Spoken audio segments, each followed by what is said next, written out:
Okey ada yang tertanya-tanya apa itu tasawuf Islam Apa beza dengan pendidikan Islam? Okey sama ke tak sama? Dia sama tapi tak serupa. Okey ada sedikit perbezaan lah.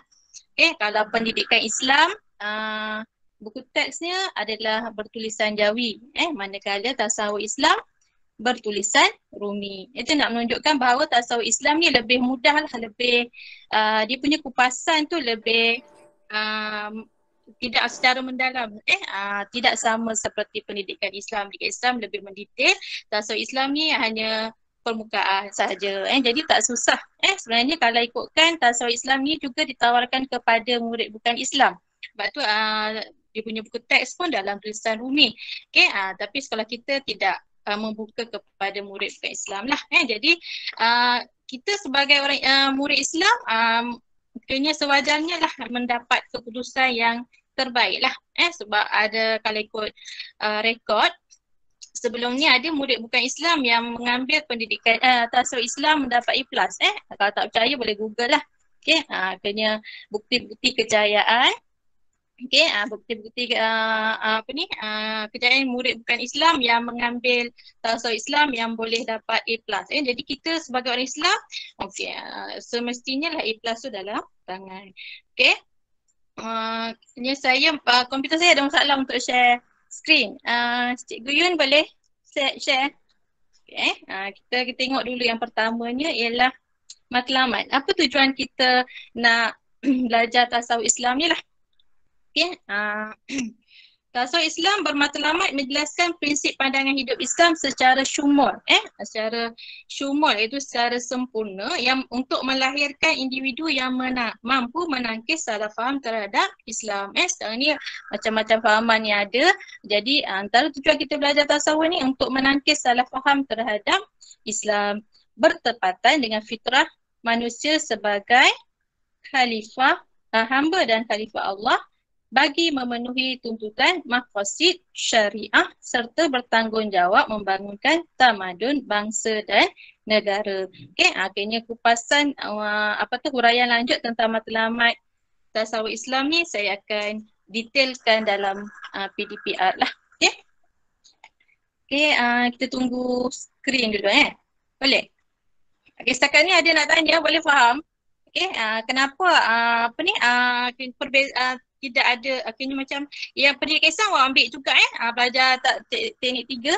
Akhirnya sebagai tasawuf Islam ni sebagai mata pelajaran tambahan untuk awak jadi yang kata dah ambil pendidikan Islam tak pendidikan Islam dengan tasawuf Islam dua mata pelajaran yang berbeza Okey, seterusnya saya terangkan tentang tema ataupun bab-bab yang kita perlu belajar dalam tasawuf Islam. Ada 6 tema ataupun 6 bab, 3 di tingkatan 4 dan juga 3 di tingkatan 5. Okey, boleh teruskan Yun? Tak keluar skrin.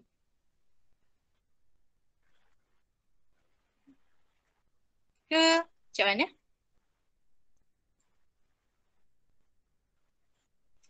Nak tunggu ke? Betul. Belum lagi kalau kat telefon akak. Yang lain nampak tak dia punya paparan? Macam lambat sikit lah petang ni.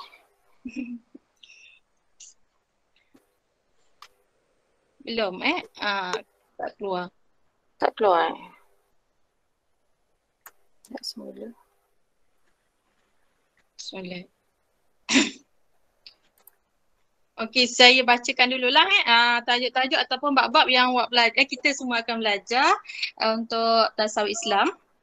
Okey, 3 bab di tingkatan 4 iaitu Islam sebagai ad-din. Ad-din itu cara hidup. Manusia sebagai hamba dan khalifah Allah dan juga sistem sosial Islam. Tak banyak 3 bab sahaja.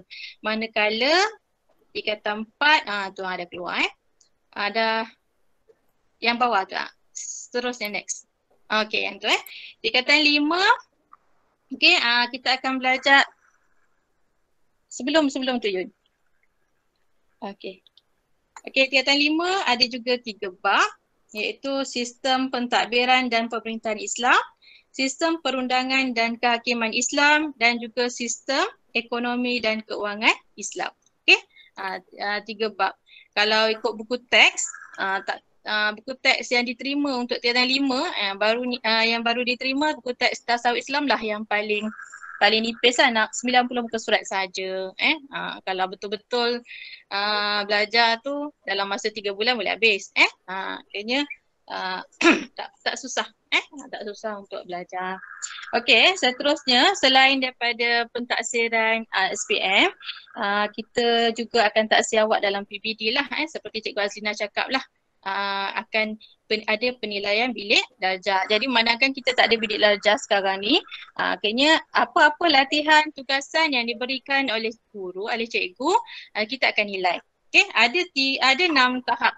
Ada 6 tahap untuk PBD. Tahap pertama dari segi ilmu. Okey, ilmu iaitu kita belajar apa faham, daripada tak tahu kepada tahu dah dapat TP1. Okey, TP2 amali. Dah boleh buat apa yang dipelajari TP2. Okey, TP3 amalkan. Dijadikan amalan. Apa yang belajar tu dijadikan amalan, dapatlah TP3. TP4 iltizam. Okey, akhirnya menghurai dan boleh menguraikan dan mengaplikasi pengetahuan, kemahiran dan nilai. Akhirnya boleh menghurai dan dapat TP4. Okey. TP5 penghayatan, boleh menghayati, akhirnya secara istiqamah. Okey, secara istiqamah apa yang telah dipelajari. Dan yang keenam, TP6 ialah pentabiatan, jadi tabiat. Tabiat, akhirnya apa yang dipelajari itu dah jadi tabiat. Yang membezakan dengan TP5 ialah boleh mempamerkan ciri-ciri kepimpinan, boleh membimbing orang lain. Itu kena TP6. Kena tu dari segi PBD. Jadi tugasan-tugasan yang diberikan sila buat dengan betul, dan bahasa-bahasa yang awak gunakan dalam medium, sama ada WhatsApp ataupun Telegram, sila tapis. Sebab kalau sebelum ni saya tengok kelas-kelas tasawuf ataupun sebab digabungkan, kena ada siap menganjing kawan, kena macam bicara santai dalam grup kelas. Sepatutnya tidak berlaku. Kalau macam tu takkanlah saya nak bagi TP6 kat awak. Jadi kena sedar dan kena perhatikan apa yang awak tulis. Kalau kat kelas, dari segi tingkah laku, akhlak, itu akan dinilai. Tapi kalau sekarang ni pelajaran bilik dari rumah ni, kita tengok dari segi gaya bahasa awak dalam menulis. Gaya awak masa dalam menulis dalam medium lah, sama ada WhatsApp ataupun Telegram. Sebab memang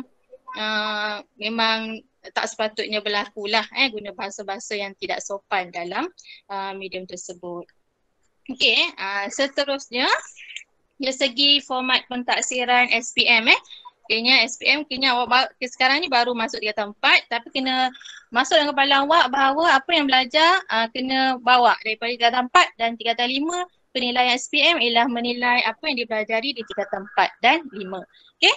Biasanya 50-50. 50% di tingkatan 4, 50% di tingkatan 5. Jadi nak kena seiring lah. Jangan tunggu tingkatan 5 baru nak belajar. Nak muntah lah semua subjek awak buat macam tu. Kayaknya tak terkejap. Masa itulah awak nak masa berulang kembali, tak masa tidak akan berulang kembali.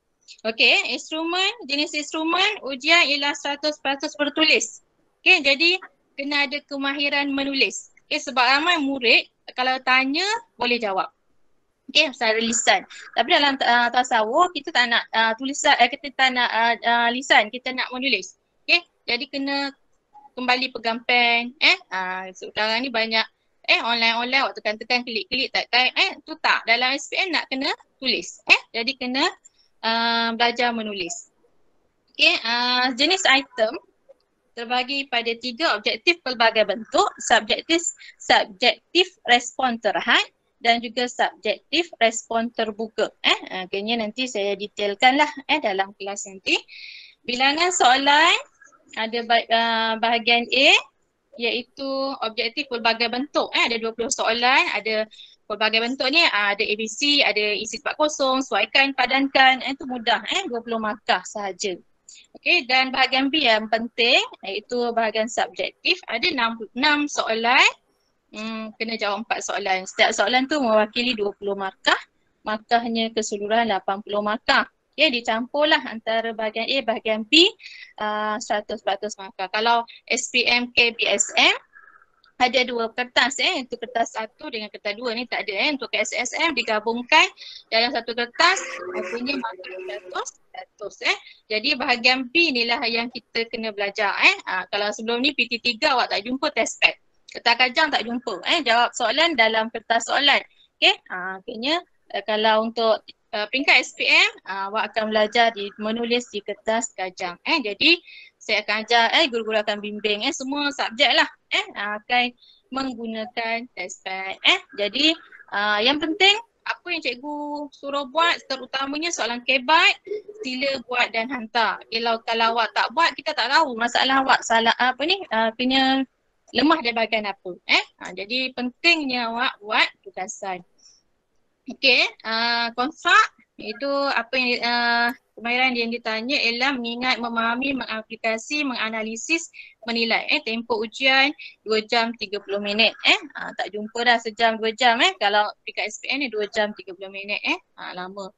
Okey, tapi cukup-cukup je masanya kalau sebelum ni pelajar-pelajar ambil periksa kadang-kadang dia jawab sekejap tu tidur banyak seolah-olah masa tu panjang padahal kalau gunakan masa sepenuhnya memang cukup-cukup je masa untuk menjawab dalam 2 jam 30 minit nak jawab 4 soalan subjektif dengan 20 soalan objektif Cakupan konstrak merangkumi tajuk tingkatan 4 dan juga tajuk tingkatan 5. Aras kesukaran kalau macam perniagaan tadi 4-3-4 kan. Kalau tasawur ni 5 untuk aras rendah, 3 aras sederhana, 2 aras tinggi. Maksudnya separuh daripada soalan tasawur ialah aras rendah. Okey. Kena untuk lulus tu mudah sangat. Kena 50 markah tu boleh dapat. Aras rendah. Nak lagi cemerlang kena usaha lebih lah. Okey. Sebab yang nak A ni tak semua orang dapat. Kecuali orang yang betul-betul nak. Betul-betul nak tu maksudnya dia usaha lebih tanya, cikgu apa lagi yang perlu buat.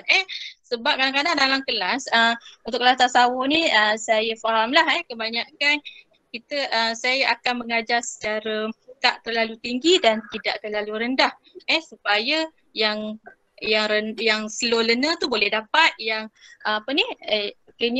yang fast learner ni yang kita target dapat A ni kena usaha lebih. Yang tu biasa saya akan panggil target-target yang boleh dapat A itu kita akan bagi lebih. Okey, tapi dalam kelas biasa kita ambil jalan tengah. Tidak terlalu tinggi, tidak terlalu rendah supaya masing-masing dapat kejar. Tapi kalau awak ada potensi dapat A, awak akan dikejar oleh saya. Okey? Jangan kalau dah bagi 10 soalan satu je buat, macam mana nak dapat A Jadi kalau yang dapat 10, kita bagi 10 soalan 10 dia buat, nanti saya siap-siap akan bagi 10 yang ekstra. 10 ekstra itulah yang akan memahirkan awak. Tapi kena tengok kesungguhan. Kesungguhan awak untuk menjawab soalan, menyiapkan tugasan. Okey, jangan tunggu. Ni untuk diri awak. Cikgu membantu. SPM ni masa depan awak sendiri. Okey, jadi kalau nak lebih, usaha lebih.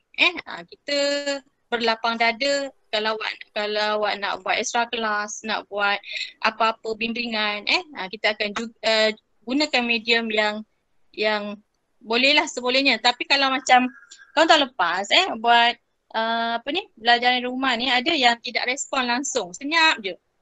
Okay, tahun ni saya bagi peluang bagi peluang untuk awak nyatakan masalah. Apa masalah? Kalau tak boleh data tak cukup, tak boleh telefon berkongsi, kita nyatakan bagi tahu cikgu apa masalah awak, boleh kita hubungi dan juga kita selesaikan masalah bersama-sama. Jangan diam je. Diam kita tak boleh nak selesaikan masalah. Okey? Itu sahajalah untuk tasawuf Islam. Ada apa-apa persoalan?